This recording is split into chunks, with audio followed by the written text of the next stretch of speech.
Oh, oh, oh, oh, oh.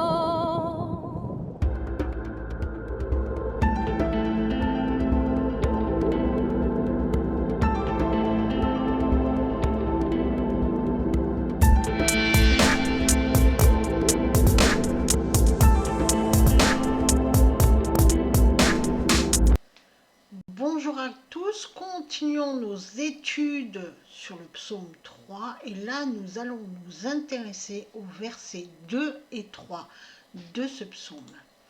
Lors des études précédentes, nous avions défini le contexte et la structure du psaume 3 et nous avions mis en évidence trois parties dans ce psaume délimité par le mot hébreu Sélah, la pause. Dans cette étude, nous allons nous pencher sur la première partie du psaume, c'est-à-dire les versets 2 et 3. Lisons ensemble ces deux versets. Ô Éternel, que mes ennemis sont nombreux, quelle multitude se lève contre moi. Combien qui disent à mon sujet, plus de salut pour lui auprès de Dieu. Pause. Dans ces versets, David décrit la multitude qui s'est levée contre lui. Il s'agit de l'armée de son fils Absalom, qui est en route vers Jérusalem. Alors oui, David ressent de la peur car il ne veut pas combattre son propre fils et il ne veut pas d'une guerre dans la ville de Jérusalem. Alors ne sachant que faire, il prend peur. Et finalement, il y a de quoi avoir peur lorsqu'on sait qu'une multitude d'hommes armés arrive pour vous tuer. Remarquons que David s'adresse à l'Éternel, c'est-à-dire à Yahvé, la parole, donc Jésus-Christ. Il ne s'adresse pas au Père pour obtenir un miracle, mais à Jésus-Christ à qui il confie sa peur. Dans sa peur, David n'oublie pas Dieu. Il se pose et il réfléchit et il confie sa peur, son problème à Dieu, afin que Dieu le guide et lui permettre de prendre la bonne décision. David aurait pu lever une armée contre son fils, nous l'avons déjà dit lors des études précédentes, et donc le combattre, lui faire face. Mais dans sa peur, il réfléchit. Quoi de plus intelligent que de réfléchir quand on a peur? Et guidé par l'Éternel, il préfère partir pour éviter l'affrontement, non pas par lâcheté, mais par amour pour son fils. Car David sait que s'il affronte son fils au combat, il le perdra définitivement. David ne veut pas perdre son fils, car il aime son fils. Alors guidé par Dieu, il prend la décision de partir. Maintenant, examinons quelques mots redonnant le sens à quelques mots de ces deux versets afin de comprendre le véritable sens de ces versets.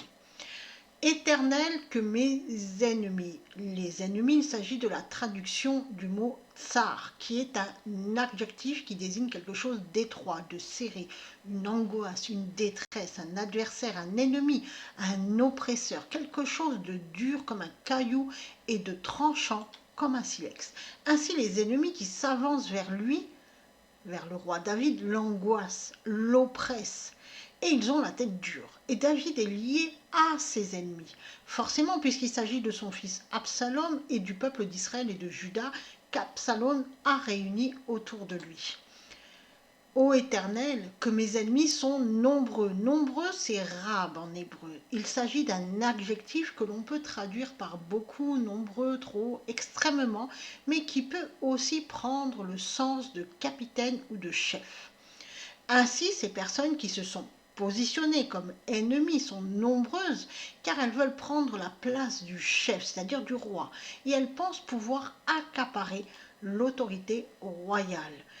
Quelle multitude se lève contre moi? Le mot multitude, c'est rabab, qui est un verbe qui signifie être ou devenir nombreux, être ou devenir grand. Ainsi, ces ennemis qui veulent prendre le trône sont devenus nombreux. On comprend aisément la peur de David. Pourtant, David est un combattant, mais là, il ne veut pas s'opposer à son propre peuple ni à son fils.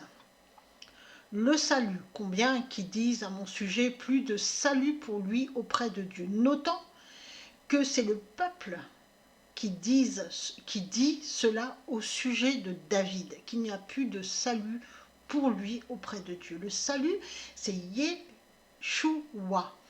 c'est un nom féminin qui désigne le salut, la délivrance, le bien-être, la prospérité, la victoire. Ainsi, tous ces gens qui se sont levés contre David se disent que David est déjà vaincu, que personne ne pourra le délivrer parce que Dieu n'est plus avec lui. Et donc, ils pensent, ces personnes, faire bien en le boutant hors du trône. Ce mot est très proche de la contraction en hébreu du nom de Jésus, Yeshua.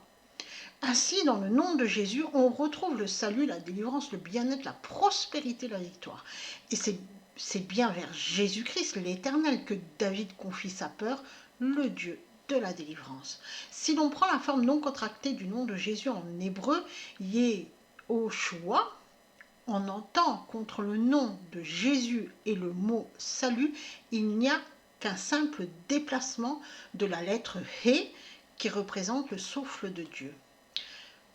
Maintenant que tout ceci est posé, que finalement on comprend que David comprend que les gens pensent de lui qu'il est devenu un paria et surtout qu'il n'a plus de Dieu avec lui, on va, dans l'étude suivante, se pencher sur la seconde partie du psaume, celle qui parle de l'espérance en Dieu. Soyez bénis. Oh, oh,